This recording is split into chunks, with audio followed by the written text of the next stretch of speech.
de Faraó. Amém? Glória a Deus. Podem sentar, igreja. Deus abençoe a vida de vocês. Glória a Deus. A palavra de Deus, ela vem nos relatar no dia de hoje o dever de nós acreditar no chamado. A Bíblia ela vai dizer, no mesmo capítulo 12, no versículo 3, que Deus diz a Abraão: eu abençoarei aqueles que te abençoar e amaldiçoarei aqueles que te amaldiçoar. No capítulo 12, lá no versículo 3, a Bíblia fala que Deus fez um pacto com Abraão, dizendo para ele sair do meio da sua parentela, para uma terra que ele daria a Abraão, para que a sua semente ali multiplicasse. Deus ali ele fez uma promessa a Abraão, dizendo que ele seria o seu Deus e ele estaria com ele em todos os momentos. Aleluia. Hoje nós temos a mesma concepção. Jesus, ele veio ao mundo, ele deu a sua vida por nós. Hoje nós não somos israelitas, mas nós temos a mesma promessa que Abraão teve lá no início, de sermos uma bênção, de sermos uma grande nação. A Bíblia vai relatar, irmãos, que então aqui Abraão, quando ali teve fome naquela terra onde ele estava, a Bíblia fala que por conhecimento, tipo, nós vemos que nós moramos aqui na Boiúna, mas os mercados que temos aqui é um pouco distantes. Tem um aqui no Teixeira, e tem outro na Rio Grande, mas os melhores que nós sempre frequentamos é na Taquara, não é isso? Então, é um pouco mais longínquo para nós irmos buscar o nosso alimento. E eu creio que nesse momento ali onde Abraão estava, ouvia-se falar que o Egito tinha abundância de comida. Ouvia-se dizer que no Egito ali tinha como pegar o alimento mais próspero. Então, a Bíblia diz que Abraão ele foi para o Egito com a sua esposa Sarai. Mas quando ele chegou no Egito, lá tinha umas normas, Todo lugar tem suas normas, suas tradições. E a Bíblia fala que Abraão sabia que chegando ao Egito, e sua esposa muito formosa, ele ficou com medo ali de perdê-la e, ao mesmo tempo, perder também a sua própria vida. Ele temeu pela sua vida, esquecendo que Deus falou com ele: aqueles que te abençoar, eu abençoarei. E aqueles que te amaldiçoar, eu amaldiçoarei. O que eu quero deixar aqui nessa mensagem, nesta noite, para cada um de nós, é que nós não devemos temer nenhum obstáculo para levar o Evangelho. Nós não temos que temer a ninguém para levar o Evangelho. Nós temos que somente levar o Evangelho. A Bíblia vai dizer lá em Atos dos Apóstolos, no capítulo 7, que Estevão, cheio do Espírito Santo, ele começou a pregar a mensagem de salvação. O homem que não andava com Cristo, um homem que não viu Cristo, mas ele acreditou na palavra dos apóstolos de Cristo, que aí ele foi convertido. E a palavra de Deus diz que Estevão, então, cheio do Espírito Santo, começou a anunciar o Evangelho. Mas a perseguição veio, a calúnia veio, a defamação veio. Mas em todo momento Estevão não ligou para nada disso, ele só queria anunciar o Evangelho. E diferente de Abraão, que temeu a morte, Estevão, cheio do Espírito Santo, ele pregou o Evangelho. E a Bíblia diz que ali, quando ele foi ali para ser julgado e condenado, ele continuava pregando o Evangelho. O que eu quero deixar para a igreja nesta noite: se Deus te fez uma promessa, nem a morte pode tirar de você. Nada pode tirar você da presença de Deus. Ninguém pode te tirar da presença de Deus. A falta de emprego não pode tirar da presença de Deus. No teu casamento, a tua esposa, o teu esposo não pode te tirar da presença de Deus. Os teus filhos não podem te tirar da presença de Deus. Sujeitai, pois, a Deus, resistir ao diabo, e ele fugirá de vós. Mas os crentes de hoje em dia, qualquer tribulação é motivo para deixar a cruz. Qualquer tribulação é motivo para deixar o Evangelho.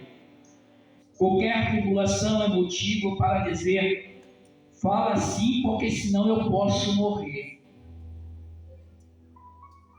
Saraí, eu temo pela minha alma. Diz que é minha irmã, Saraí.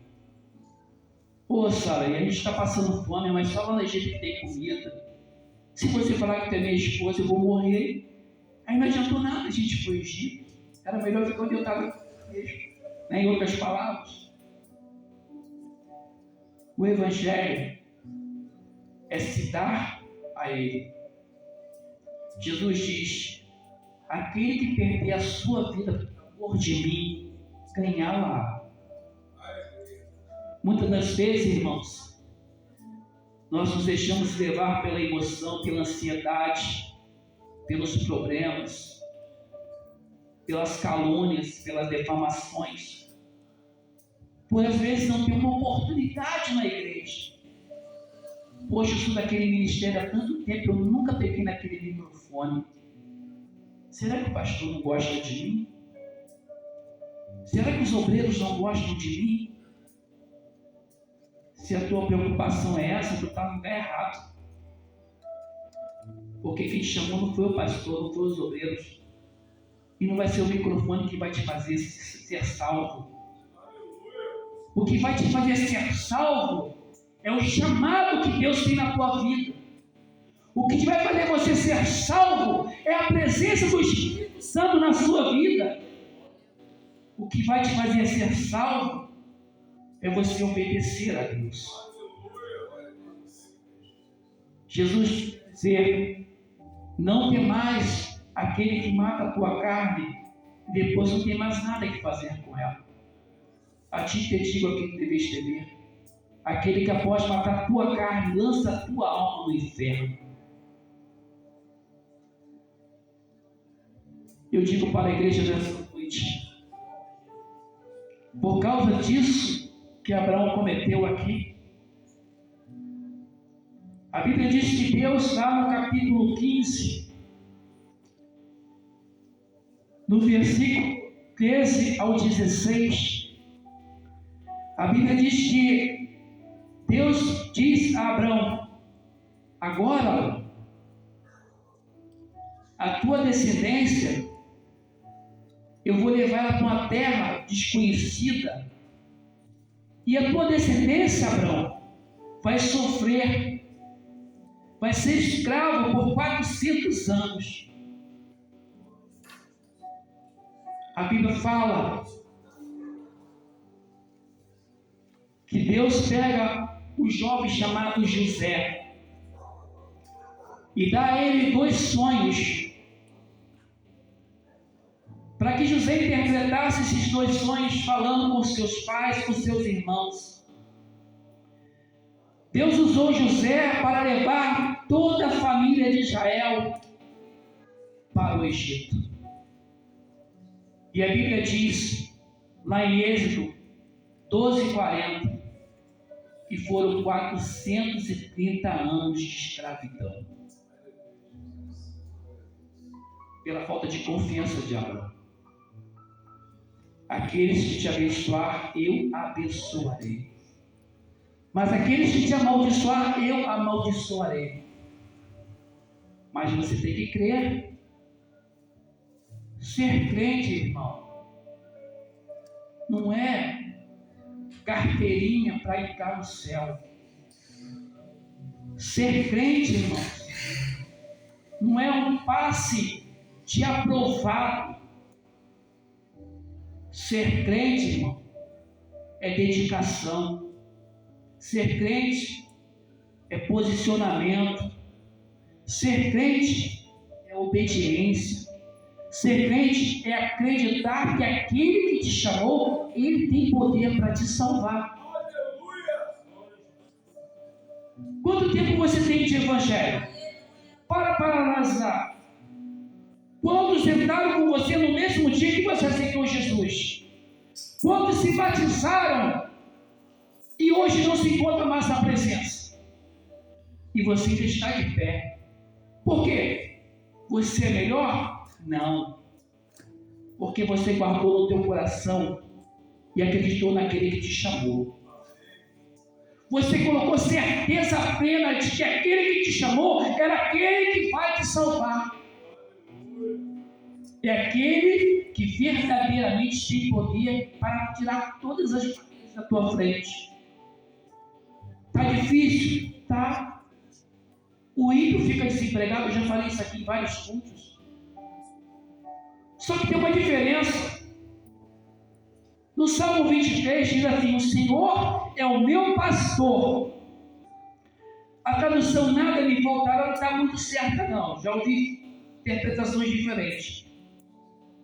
Tem uma interpretação que diz assim, que eu acho a mais bonita de todas. Não estou dizendo que deve ser essa. Ele não me faltará. Quando essa interpretação vem, ele não me faltará, eu coloco desse sentido. Ele está lado a lado comigo, mesmo nas dificuldades. Lá no capítulo 2 de Jó, a Bíblia fala que Satanás tirou tudo que ele tinha. Tirou seu gado, tirou fazenda, tirou seus filhos, tirou a saúde.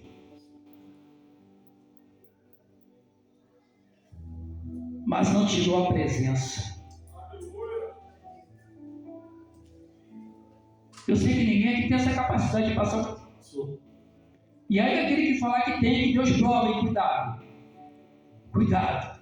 Não diga que tem não, que vai provar, vai ser provado. Mas Deus não tirou a presença. Não existe coisa melhor no mundo é ter a presença de Deus em nossas vidas. Você pode deixar de falar com um amigo, deixar de falar com um irmão, deixar de falar com o pai e com a mãe. Eles podem virar as costas para você. Não vai fazer diferença. Mas se Deus te deixar, se Deus te abandonar, irmãos, olha para Saul. A Bíblia fala que Deus escolheu Saul como capitão do seu povo, porque o povo queria uma pessoa para ficar por cabeça deles. E Deus então colocou Saul. Mas Saul foi reprovado. Será que Deus erra? Deus erra, irmãos? Aleluia. Mas Ele nos dá liberdade para errar. Ele nos dá liberdade para pecar. Ele nos dá liberdade para praticar iniquidades. Pastor, que é isso? Vem para o segundo rei, então. Quem era Davi? Segundo o coração de Deus. Mas quando ele estava em casa, guerra lá, jorrando para o outro lado lá, ele estava olhando seu reino lá, do palácio, andando para um lado para o outro, quando ele olhou uma mulher bonita, ele a cobiçou e mandou que chamasse ela. Deus deixou ele pecar. Deus deixou ele cometer um homicídio.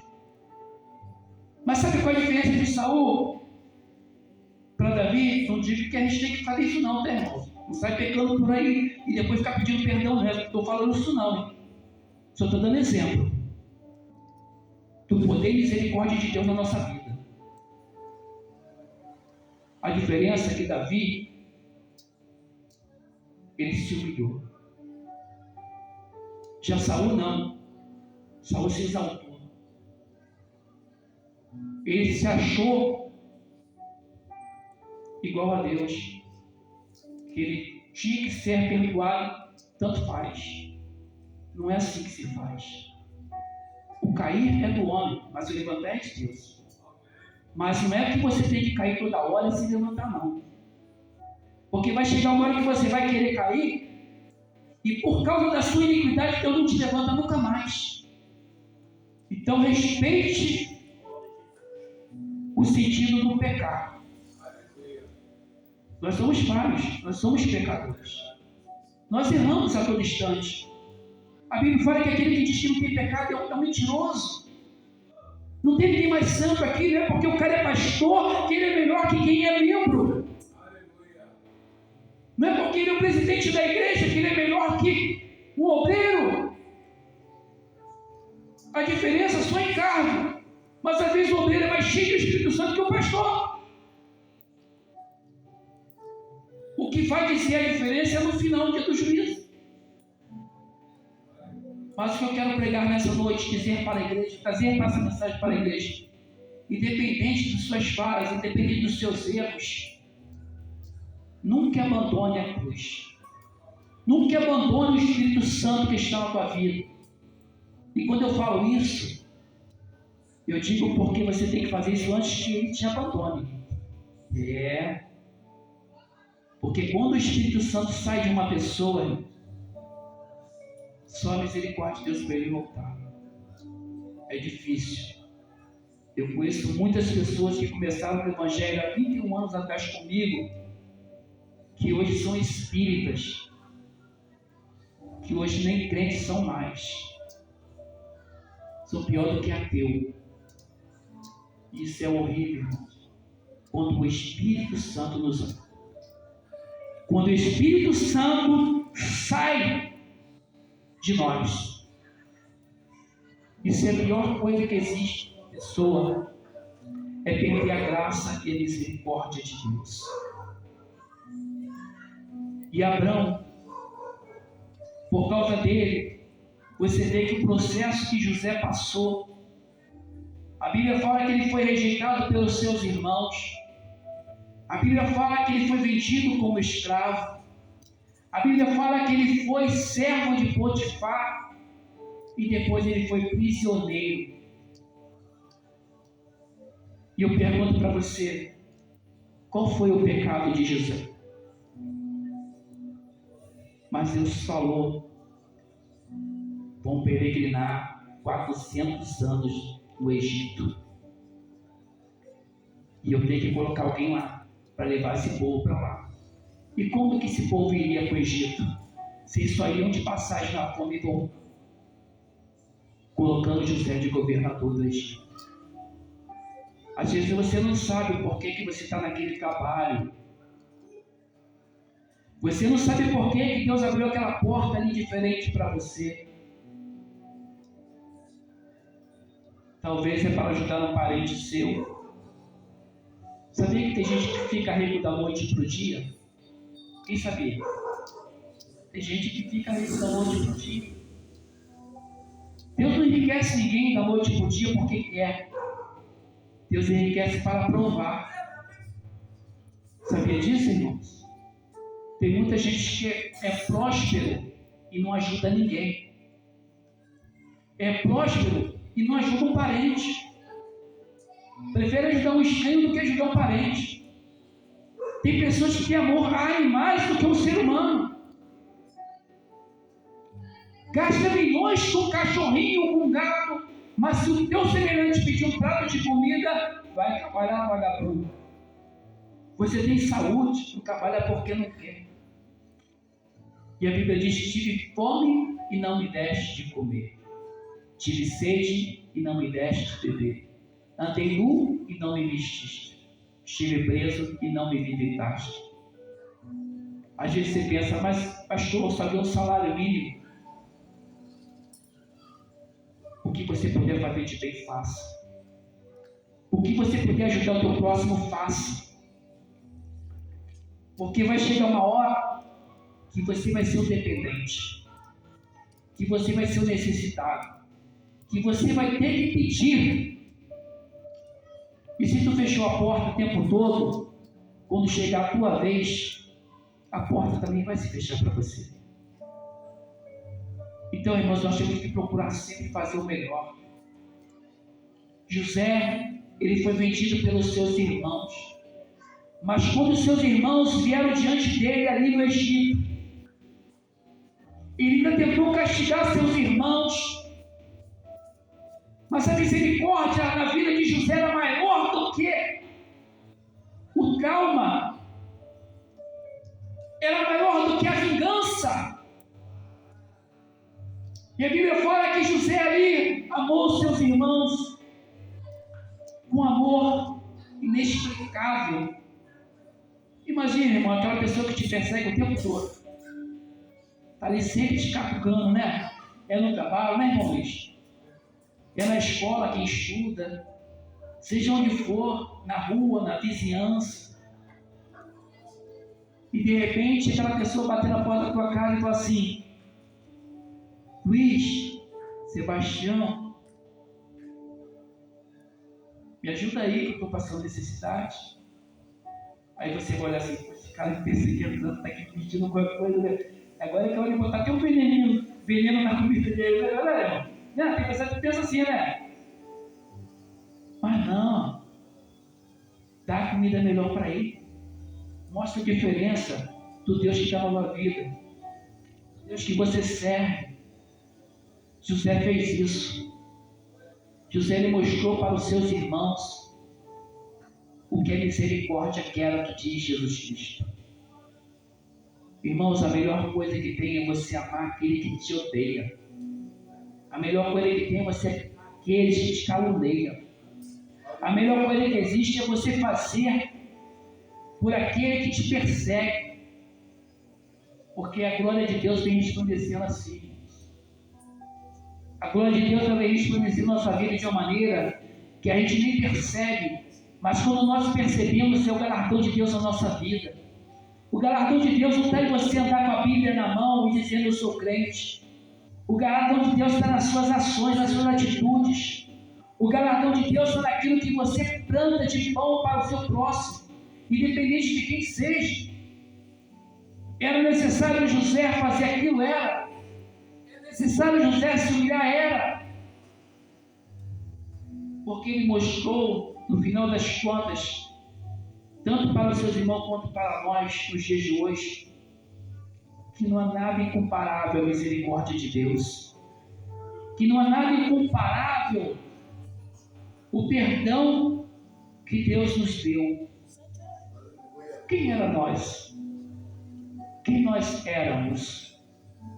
O que fazíamos? Éramos dignos de salvação? Éramos dignos de perdão? Nós éramos dignos de estar hoje falando do Messias? Olha para você. Olha para cada um de nós. Se não fosse a misericórdia de Deus nos alcançar, através de qualquer atitude, de qualquer gesto de outras pessoas, irmãos, se eu for contar para vocês quantas perseguições eu passo por dia, se o pastor Luiz for contar, se cada um de nós formos contar, é difícil servir a Deus. As calúnias. Quantas vezes, irmãos, nós somos caluniados, perseguidos, humilhados,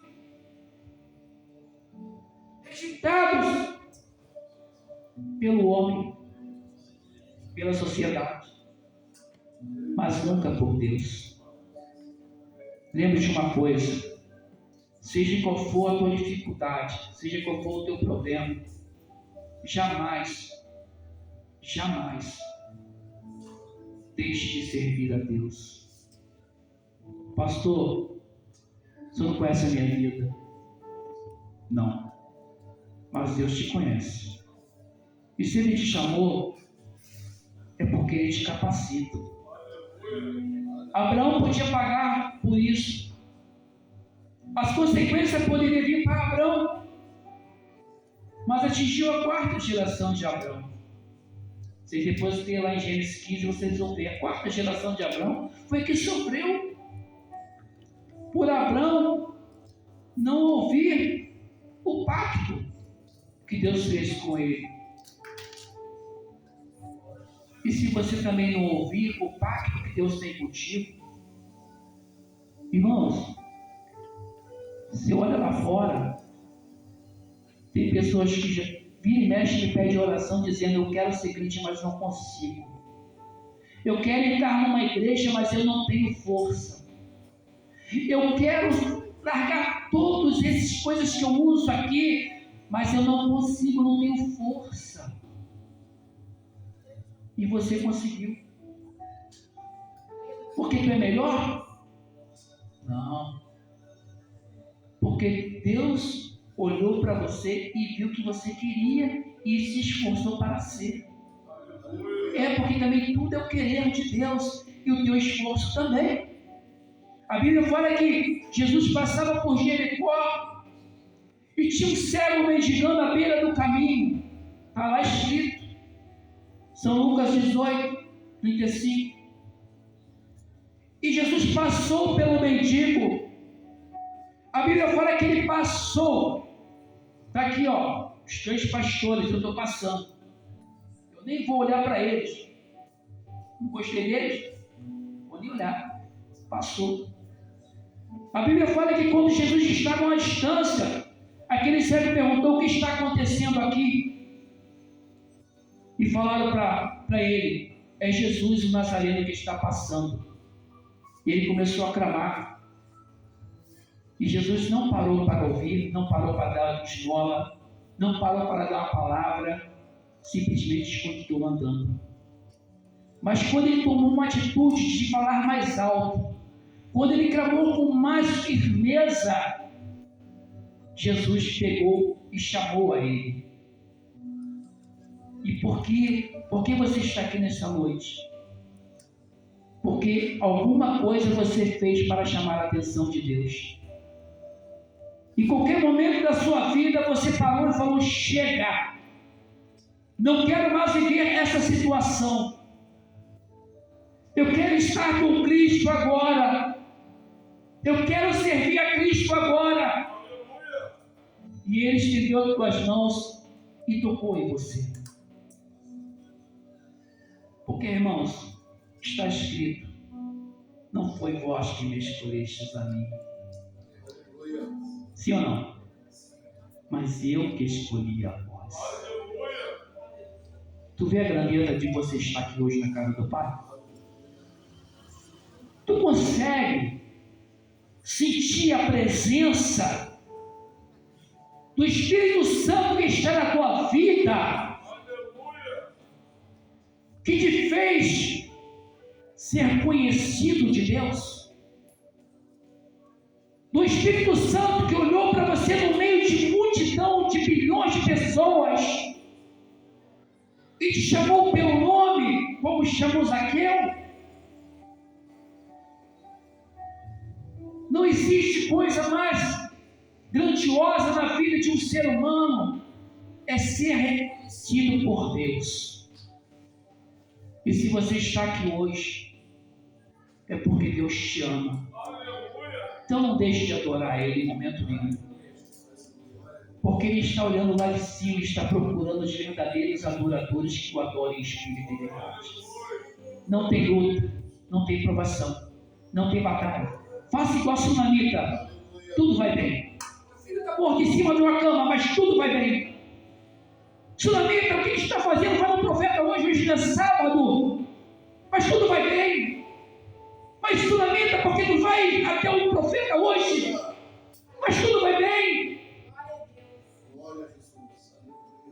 Já sentiu a dor de uma perda? O filho dela estava morto, mas tudo vai bem. O crente salvo não vê batalha. O crente salvo não vê luta. Pode estar na luta, pode estar na batalha, mas tudo vai bem. Eu falo por aí, só vitória. O pessoal, não, tem luta também, pastor. Eu falei, não, mano. Se tu olhar para a luta, tu vai afundar igual Pedro afundou. Se tu vê luta, tu vai deixar o filho morto em cima da cama e vai ficar chorando em cima dele. Mas a sunamita não viu luta. O crente que tem o Espírito Santo não vê batalha. Passa pela batalha. Sabe que ela existe. Mas sabe que tem um que te faz vencedor. É aquele que te chamou. É o Espírito de Deus que está na tua vida, é que te faz vitorioso. Então creia hoje. Creia na presença. Creia em Deus. Que Deus abençoe todos vocês em nome de Jesus. Agradeço a oportunidade em nome de Jesus.